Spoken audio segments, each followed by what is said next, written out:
written that a higher abode even than Vaikuntha, the eternal abode of the Lord, beyond material existence, is Mathura. Because it is in Mathura that Krishna, the Supreme Personality of Godhead, appears within this world. And within the Mathura Mandala,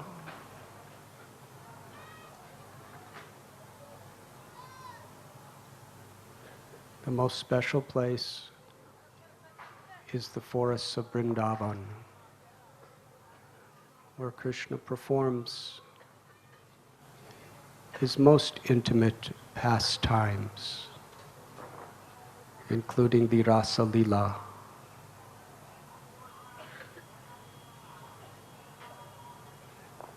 And the most intimate special place in the forest of Vrindavan is Govardhan, the king of all mountains, wherein Krishna performs his most special pastimes with the gopis, with the gopas, with the cows, with the calves. And Krishna revealed this hill to be non-different from himself and personally lifted it with his little finger for 7 days and 7 nights.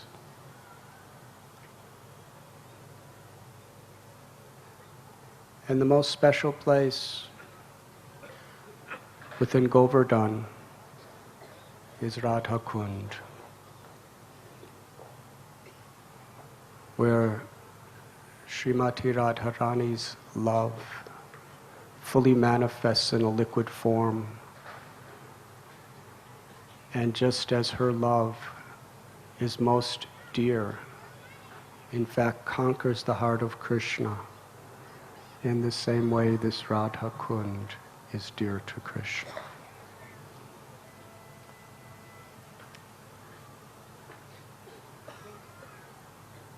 During Krishna's Leela, as we have discussed, Krishna wanted the residents of Vrindavan, headed by Nanda, to abandon all varieties of religion and surrender to his loving service. This is the conclusion of Bhagavad Gita. Sarva dharman parityajya mam ekam sharanam vraja. Aham tvam sarva papebhyo mokshayishami sucha. Abandon all varieties of religion and just surrender to me. I shall protect you from all reactions. Do not fear. The Srimad Bhagavatam tells us that when you water the root of the tree, every part of the tree is satisfied. And everything that exists has its roots, has its origin in Krishna, in God. Janmadhyasya yataha. The absolute truth is from whom everything emanates. When we water the root of the tree, the leaves, branches, twigs, bark, everything is satisfied. When we satisfy Krishna, Devarshi Bhutaptinanam Pitiranam, there's a beautiful verse in Bhagavat that tells we fulfill all our obligations. All of the devatas, all of the spiritual or religious principles, all living entities, our forefathers, mothers. By satisfying Krishna, everything is fulfilled. Krishna told the cowherd men and ladies, Indra may be the king of the devas, Indra may be supplying to you, to us, the rain, without which there could be no life. Water is so important. The vast majority of the planet Earth is water. The major part of our bodies is water in various forms. Without water, there could be nothing to drink, nothing could grow.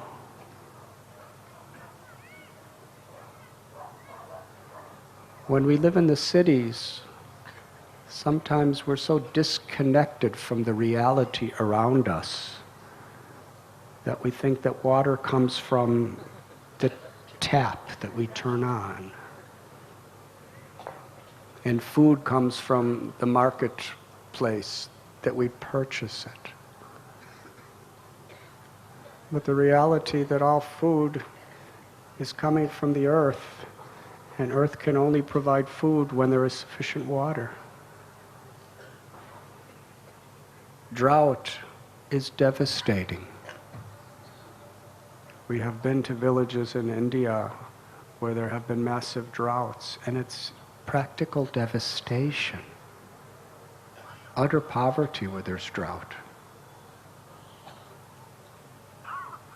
So here is the demigod, the Deva, who is supplying water. And the Brijabasis are farmers, and they take care of cows. So they are very directly aware that rain is not only their occupational sustenance, but their survival. And so many generations, there was this puja to show gratitude and honor to the person who gives us water. What it really comes to is a sense of gratitude. To acknowledge those people that are helping us so much. There can be no love without gratitude. Culture within human civilization is very much about having the decency to honor, respect, and be grateful to people who help us. Parents help us. The mother, what she goes through while we're in the womb, so much trouble. But in the Vedic culture, there's celebrations and festivals for different stages of pregnancy, where actually the mother is feeling very happy, and she's celebrating the different transformations that are taking place within her own body, because she's not just seeing it as something ordinary. You see, where there's affection, it could transform what appears to be pain into bliss. Bhaktivinoda Thakur offered a beautiful prayer that the difficulties, the trials, the tribulations, and even the sufferings that I endure in serving you, Krishna, is my greatest happiness. When we endure difficulty for the ones we love, our happiness is in pleasing the one we love. If a mother, even going through pain, is thinking, through this pain, I'm nourishing, I'm protecting, and I'm helping my child, there may be pain to the physical body, but it brings pleasure to the heart. And real happiness is a thing of the heart, not a thing of the body and mind. Real happiness has its origin in the soul's love for Krishna. So what Krishna was asking the Brijabasis to do was something very radical, to completely disrupt a tradition that had been honored, to respect and show gratitude to the great King of the heavens who supplies rain for our sustenance, to worship a mountain. The cows, the Brahmins, and Govardhan Hill. And because the residents of Vrindavan ultimately, whether they lived or died, was a detail. But how they made Krishna happy, that was the all in all, that was the everything. Because they had such love. They were not concerned with their own happiness, they weren't even concerned with liberation. Lord Shiva describes Chitraketu, a great devotee. Narayana parasarve nakutanštana bibhite swarga pavarga narakeshu apitulyata darashana. Just see the nature of these devotees. Whether they're in heaven or whether they're in the most suffering conditions of hell makes absolutely no difference to them. Their only satisfaction, their only concern is their serving. In whatever situation they're serving, they're happy. And the reality is we could serve anywhere. There is no material situation that could ever be an impediment to bhakti, devotion, if we are sincere.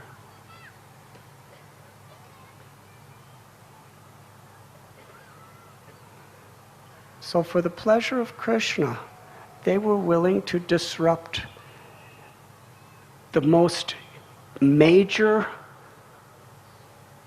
religious observance they did all year.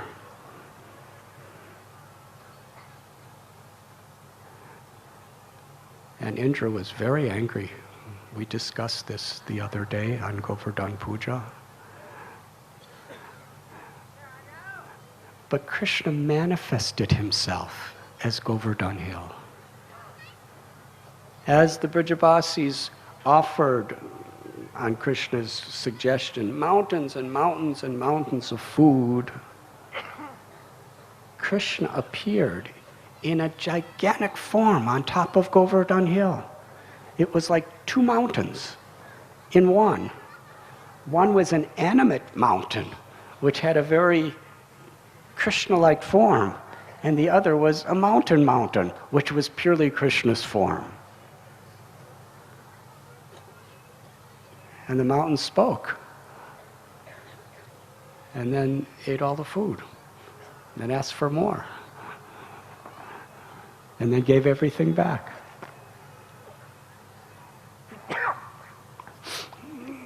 And it was such a festival. The festival of all festivals. The Brijabasis, led by Krishna and Balaram, they circumambulated Govardhan Hill, and that was the first parikrama. And since that time, the greatest saints, simple farmers and devotees, avatars, have come to this place to worship Govardhan. It is considered a most conducive place for the awakening of bhakti. In Sri Giriraj,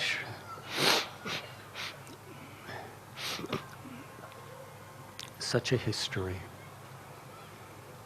When Lord Sri Chaitanya Mahaprabhu came to Vrindavan,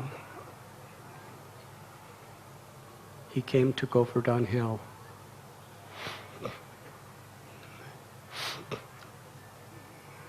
He was embracing the stones because he was seeing each one of them was personally the body of Krishna. Now that was just 500 years ago.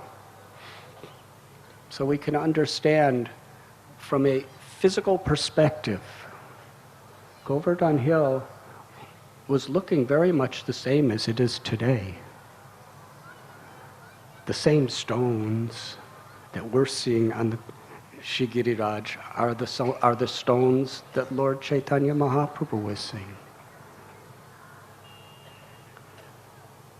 But he was in the height of his ecstatic love, Sri Radha's love for Krishna, because he was seeing that the mountain itself was the full-fledged body of Krishna, and every single little stone, big and small, was the body of Krishna.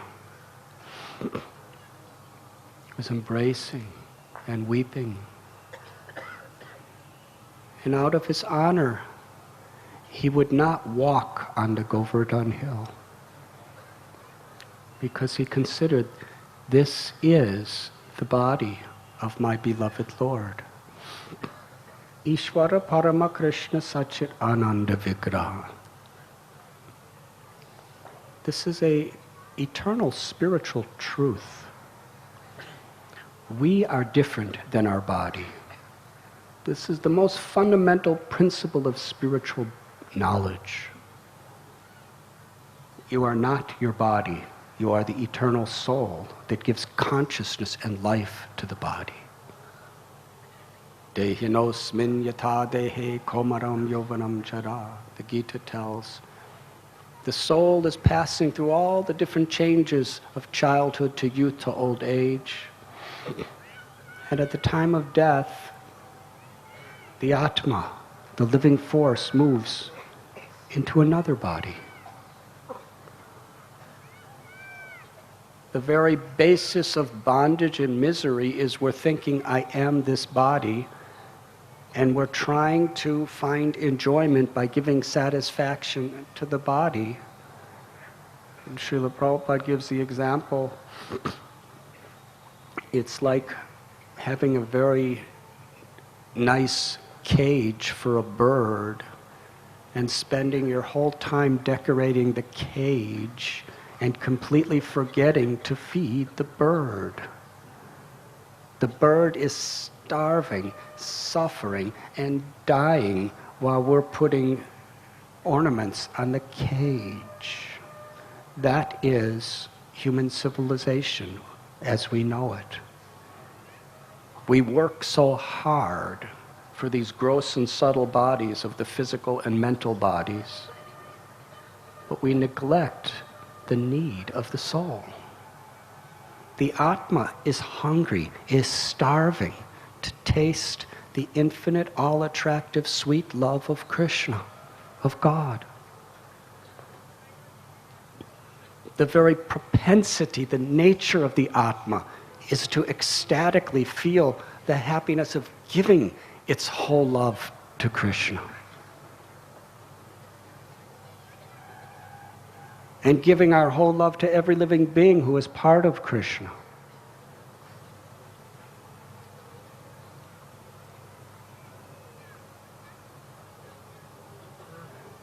But Krishna, he is his body.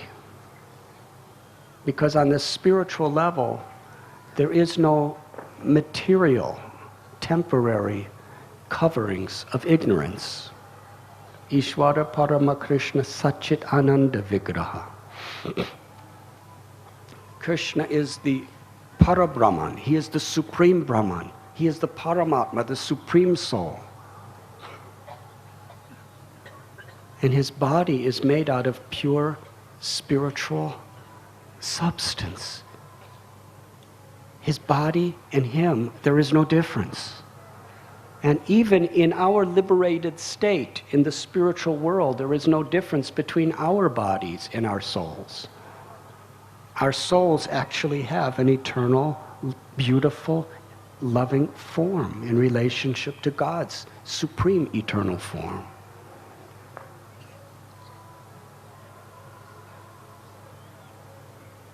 So when Lord Chaitanya was seeing Govardhan Hill, he was seeing Krishna, his beloved.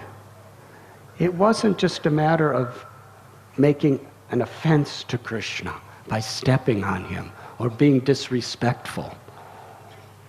That's a very preliminary state of trying to live according to spiritual principles. But out of love,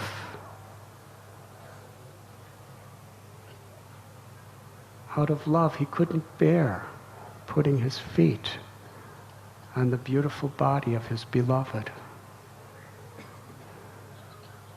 And Gopal, or Srinathji, the Murti of Sri Madhavendra Puri, his Param Guru, was on the top of Govardhan Hill. This was very much the prominent deity of our sampradaya. Krishna, who was originally established by Vajranabh, the son of Aniruddha, the son of Pradyumna, who was the son of Krishna, and installed on the top of Giriraj this beautiful, beautiful form. Lord Chaitanya had heard about him from his guru. He was yearning, longing for the darshan of Gopal. But still,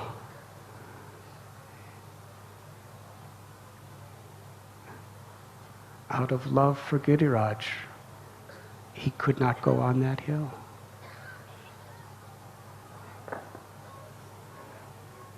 But the deity of Krishna is Krishna.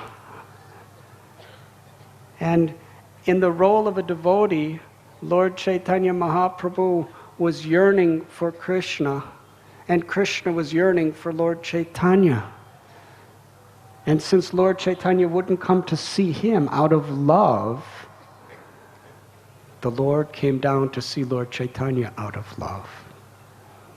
And he played a very, very beautiful pastime where there was a rumor. And in that rumor, it was spread that there was an army of invaders that were coming to Govardhan to destroy the deities in the temples. So the pujaris, the priests, secretly brought Sri Gopal off the hill. And as soon as he came down to the ground level, Lord Chaitanya was there to greet him. And they went to a special little secret village.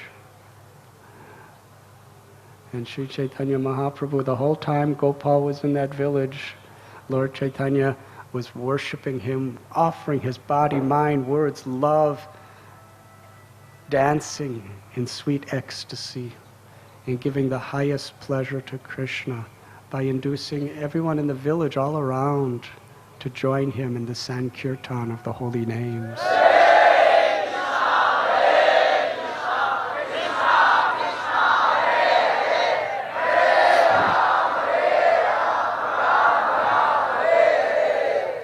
As long as Srinathji was in that village, Lord Chaitanya stayed there. And when everybody understood that there was actually never an army that was ever even planning to come, it was just a rumor, then they brought Krishna back, and Lord Chaitanya was dancing and singing with his arms raised in kirtan procession, and when they came to the foot of Giriraj, Lord Chaitanya bowed down as Gopal climbed the hill with his devotees to be placed back in his temple. And since that time, 500 years ago, those who follow Lord Chaitanya, Mahajano Yena Gatasa Panta, the path of perfection is to follow in the footsteps of great souls.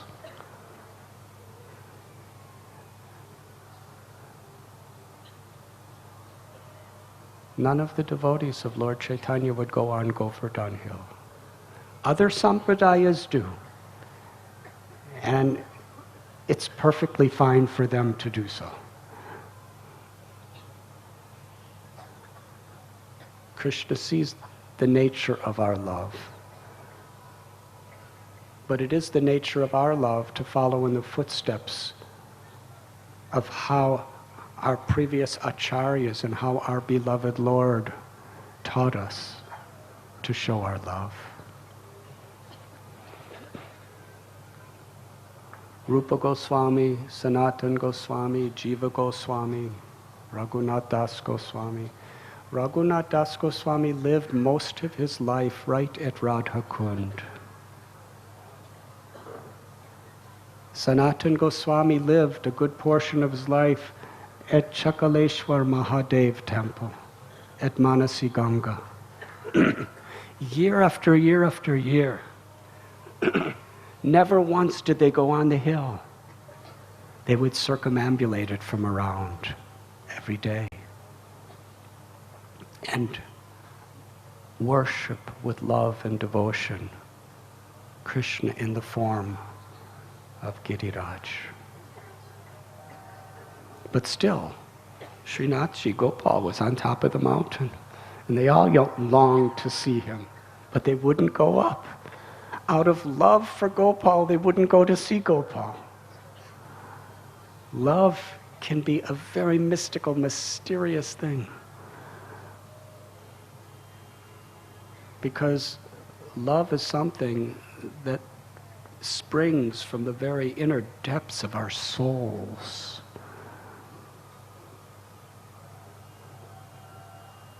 It doesn't arise from the ever-changing tides of our mind or intellect.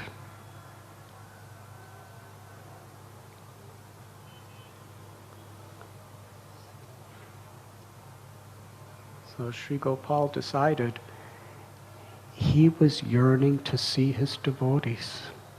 So again, there was another rumor, just like the other one. This is about 2 generations later. And he came down to Mathura to hide for over a month. And Rupa Goswami and Jiva Goswami, Raghunath Das Goswami and the Goswamis, they all lived there. And just worshipped Sri Gopal to their heart's content with pure love until he was brought back up in the mountain.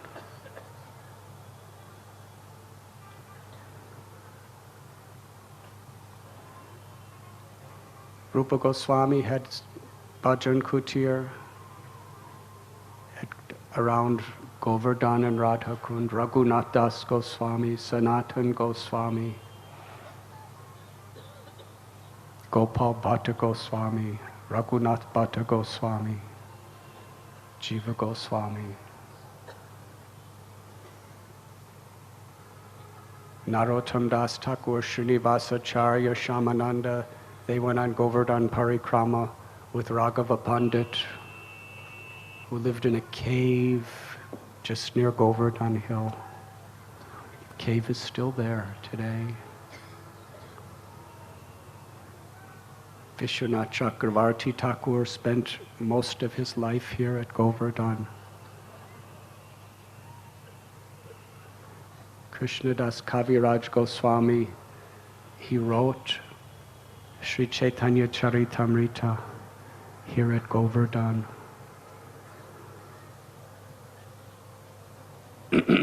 Many of the greatest Vaishnav literatures of our Goswamis and their descendants, Acharyas, were written here at Govardhan. Bhakti Vinod Thakur, Bhakti Siddhanta Saraswati Thakur, they had Bhajan Kutirs here near Govardhan. And our own beloved Guru Maharaj, Srila Prabhupada, whose disappearance day we are celebrating tomorrow.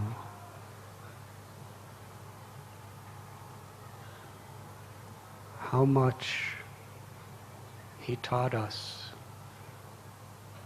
the sanctity of this holy place. When his body was in such a state that he couldn't walk, he couldn't sit up. He was at the very, very end of his body's physical existence.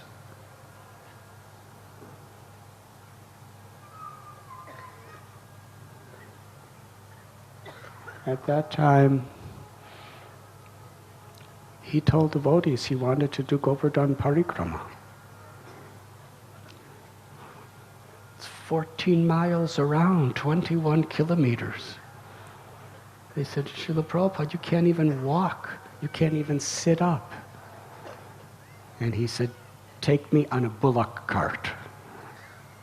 That means a cart, wooden cart driven by oxen.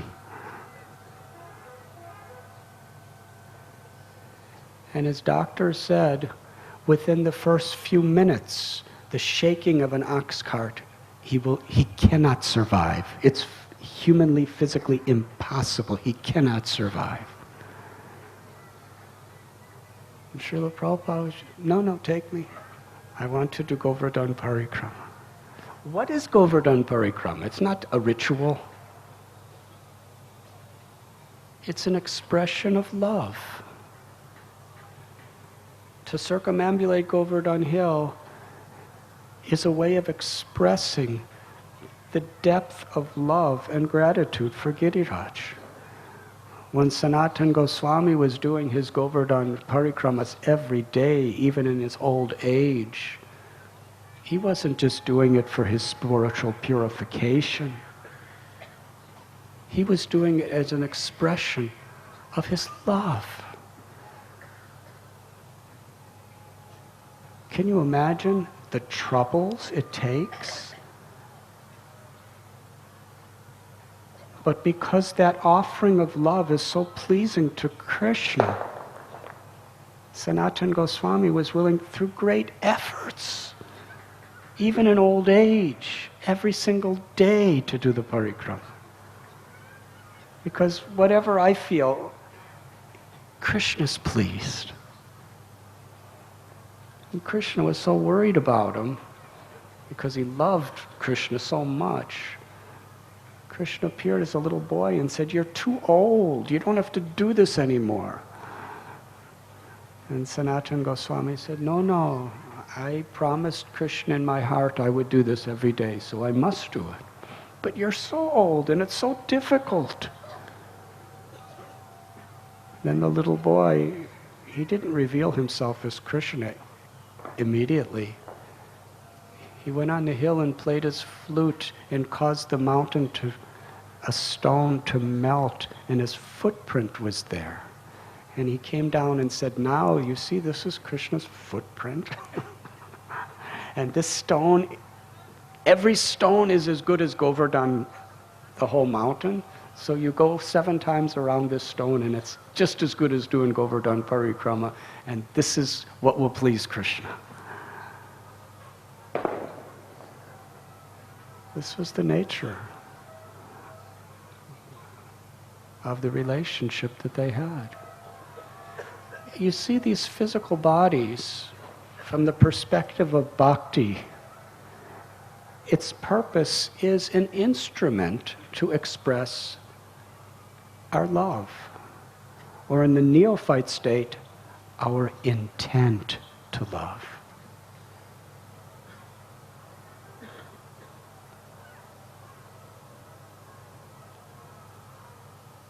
Srila Prabhupada told us that you could express your love by your enthusiasm. Srila Prabhupada said, if you are enthusiastic, that is a way of expressing your love. Just like Giriraj Maharaj was saying, if somebody does something for you and they say, I really don't want to do this, I don't want to, I have no happiness, I have no enthusiastic, but I'm supposed to do it, so here, take this. Does that give you satisfaction? Well, if we just do things for Krishna because we have to, it's better than not doing it. But if we're enthusiastic to please Krishna, that's an expression of love. Somebody asked Prabhupada, what if we don't have enthusiasm? Srila Prabhupada said, that doesn't matter. Just act enthusiastic. Whether you feel it or not, just act enthusiastic. And someone may say that acting enthusiasm is making a show. If you're acting enthusiastic because you want to get something out of it for your own selfish ego, then it is a show. If we act enthusiastic so that people think, I am a great devotee, I am very advanced, I am very special, I am very blessed and empowered, then that's just a show. But if we feel no enthusiasm, but we act enthusiastic simply because that act of enthusiasm will give pleasure to Krishna, then the act of enthusiasm is actually an expression of our intent to love. And through actions, through our body and our mind and our words, as ways to express our intent to love, that is the way that we attract the mercy that brings that love. In the Damodar Lila, which we were discussing the other day, Krishna's mother, Yashoda Mai, was trying to bind him with that rope, and she was tying more and more and more and more ropes, but every time it was always the width of 2 fingers too small. What is it that will compensate for the rope of our love to actually bind Krishna? Krishna binds us by the rope of his love, and we in turn bind Krishna by the rope of our love. Srila Vishwanath Chakravarti Thakur tells that one of those fingers is the enthusiasm and the sincerity of our effort. And when that is there, it attracts Krishna's mercy, which is the other finger. And that mercy is what actually removes the veil of Maya, so that the natural, eternal love that is within our heart, the prema, awakens and manifests. Maya is very strong. Daivi heshu gunamayi mama maya duratyaya. This Maya, consisting of the 3 modes of nature, goodness, passion, and ignorance, is so powerful. Guna means a rope. It's a different kind of rope. The gunas are like ropes that keep us bound to our egos and to our selfish attachments, and through them keep us bound to miseries of our body and mind, miseries caused by other living beings, miseries caused by natural disturbances, birth after birth after birth. But when we just take shelter of Krishna, by Krishna's mercy, ragadvesha vimuktaistu vishayanindriyashtaran, by just following these regulative principles of bhakti with enthusiasm and sincerity, we can attract the mercy of the Lord. And by that mercy, we can be rescued from these ropes of material existence. The screen of ignorance and illusion is removed. Krishna Surya Samayahaya Andhakar. When the sun rises, all darkness is naturally dispelled. Krishna is like the sun. And Maya is like darkness, illusion. When that sun rises, then we see who we really are, who we've always been. Jivera Swarupoy Krishnera Nityadas, we're eternal lovers of Krishna. And we see Krishna. We see Krishna in our hearts. We see Krishna as the object of our love in every situation. And in that state, this body, this mind, and everything in this world becomes a wonderful facility for devotional service, for bhakti.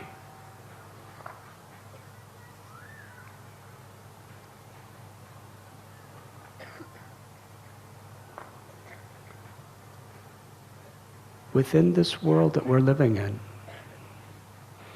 many of the deepest secrets of the spiritual world have been revealed to the world from here at Govardhan Hill. By Krishna himself, by Sri Radharani, and through their greatest loving devotees. Through their words, through their literatures. Raghunath Das Goswami was given that Govardhan Shila by Sri Chaitanya Mahaprabhu.